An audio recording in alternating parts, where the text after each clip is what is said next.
আজই ডাউনলোড করুন আর এনজয় করুন আপনার পছন্দের শো। কিন্তু অয়ন্তিকার জন্য এখন কাব্য কেন? ওর এখন কোনো ছেলের সঙ্গেই জড়ানোটা ঠিক হবে না। কি বলছিস তুই এসব?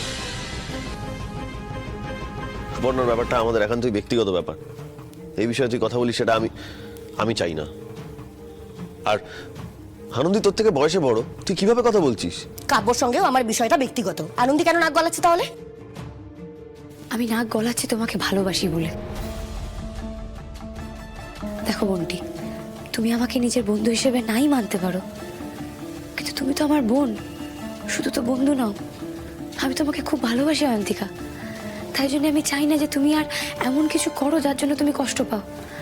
দেখো, তুমি হয়তো জানো না, বেশ কিছু বছর আগে কাব্য যখন এই মেডিনেস জয়েন করেছিল ইন্টার্ন হিসেবে, তখন কিন্তু ওর সাথে একটি মেয়ের বেশ বড়সড় একটা ঝামেলা হয়েছিল।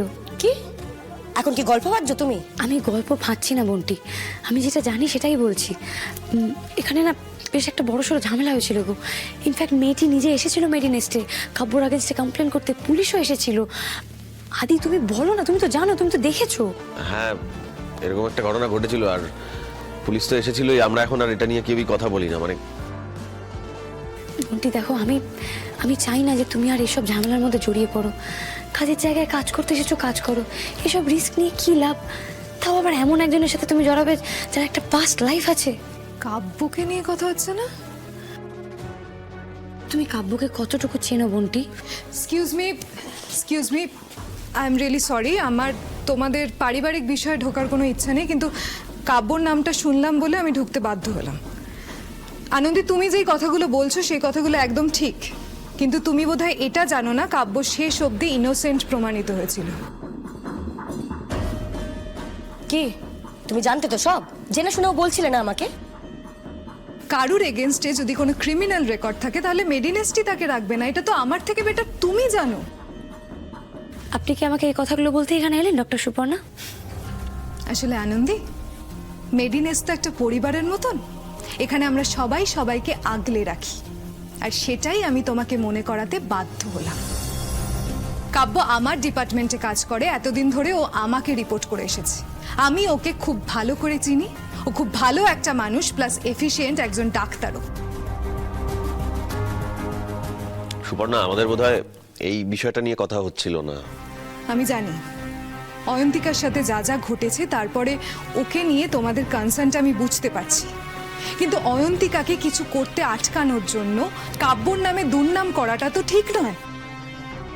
আর অতীতে যদি কেউ কোনো ভুল করেও থাকে, তার জন্য সারা জীবন তাকে সন্দেহের চোখে দেখাটা কি ঠিক? আমরা সবাই কখনো না কখনো কোনো ভুল করেছি আনন্দি। সেই জন্য যদি আশেপাশের মানুষরা সবসময় আমাদের আসামির চোখে দেখে, সেটা তো ঠিক নয় আনন্দি। আনন্দি, আমি তোমাকে রিকোয়েস্ট করছি, প্লিজ প্লিজ কাব্যর সাথে এটা তুমি করো না।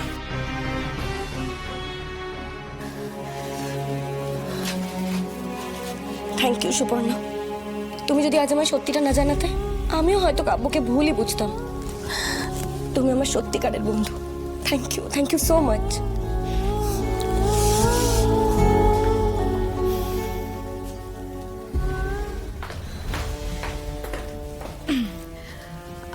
আদি, Anandi, once again I am really sorry. তোমাদের মাঝখানে ঢোকার আমার বিন্দুমাত্র ইচ্ছে ছিল না, কিন্তু আমি যখন দেখলাম কাব্যর বিষয়ে কথা হচ্ছে, ওর ব্যাপারে মিস ইনফরমেশন পাস হচ্ছে, আমি নিজেকে ধরে রাখতে পারলাম না। I am really sorry.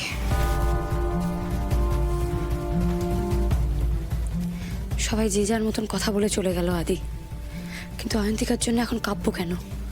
ওর এখন কোনো ছেলের সঙ্গেই জড়ানোটা ঠিক হবে না।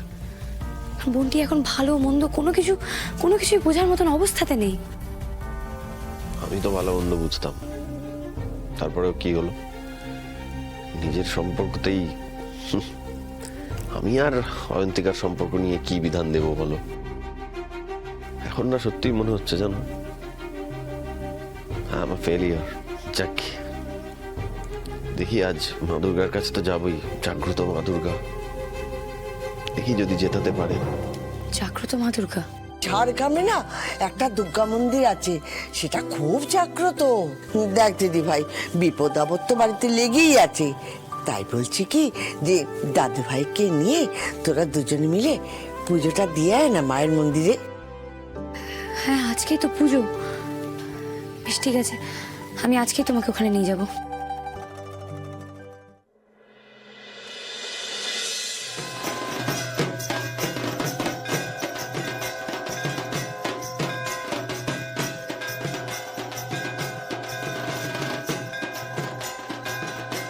মাগো, তুমি আমার খালি হাতে ফেরাওনি মা। আমার ছেলেটা এখন ভালো আছে মা, তুমি ওকে দেখে রেখো মাগো, তুমি ওকে দেখে রেখো। মা গো, তুমি আমার বরের চাকরি করে দিয়েছো মা। তোমার কাছে আমি মানত করেছিলাম, তুমি আমাকে ফেরাওনি মা, তুমি আমাকে ফেরাওনি। যা চেয়েছিলাম তার থেকে তুমি আমাকে অনেক বেশি দিয়েছো মা, অনেক বেশি দিয়েছো। জয় মা।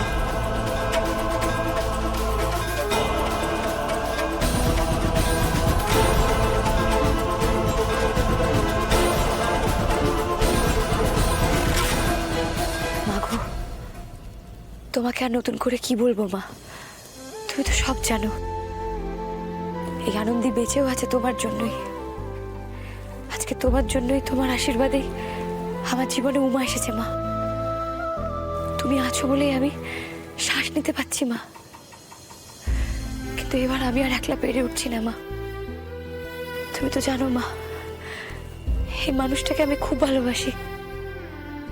তুমি রক্ষা করো মা, তুমি আদিকে আমার কাছ থেকে এভাবে কেড়ে নিও না।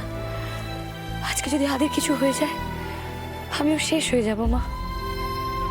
আমি ওকে খুব ভালোবাসি মা, তুমি রক্ষা করো মা। আমি জানি তুমি চাইলে সব সম্ভব। অনেক আশা নিয়ে তোমার কাছে এসেছি মা। তুমি আদিকে ভালো রেখো মা, তুমি আদিকে ভালো রেখো। আর যদি ওকে তুমি কেড়েও নাও, তাহলে আমাকেও তোমার কাছে নিয়ে নিও মা। আদি ছাড়া আমার বেঁচে কোনো লাভ নেই। তোমার চোখের জল আমার জন্য। আমি কষ্ট দিয়েছি তোমায়, এর জন্য যা যা শাস্তি হয় তুমি আমায় দাও। কিন্তু আমি তোমায় কথা দিয়ে যাচ্ছি, আমি আমার আনন্দীকে আর কাঁদতে দেব না। ওর চোখের জল আমি সহ্য করতে পারি না। আর যদি আমার কারণে ওর চোখে জল আসে, তাহলে সেটা আমার পক্ষে সহ্য করা সম্ভব না। অয়ন্তিকা, ফাইনালি সময় হলো। আমাদের লং ড্রাইভে যাওয়ার প্রপোজালটা তুমি অ্যাকসেপ্ট করলে, তাই তো? সবার কা ফল মিঠা হতা হ্যায়। ওয়েট, শোন না, আমার একটা ফেভার করবি রে। আমার শিফট শেষ হতে এখনো ঘন্টা 3 বাকি, বাট আমাকে একটু বাইরে যেতে হবে, একটু ম্যানেজ করে দে না প্লিজ।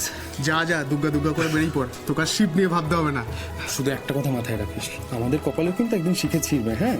আর সেদিন কিন্তু আমরা বাঙ্ক করবো আর তোকে প্রক্সি দিতে হবে। ডান ডান, আমি আছি তোদের জন্য। এখন আসি। আর বাইরে পেছনে গেট দিয়ে যাবি, নাহলে কেউ দেখে ফেলতে পারে। সেটা আবার বলতে। আসি রে। হ্যাঁ, যা জিলে আপনি জিন্দগি।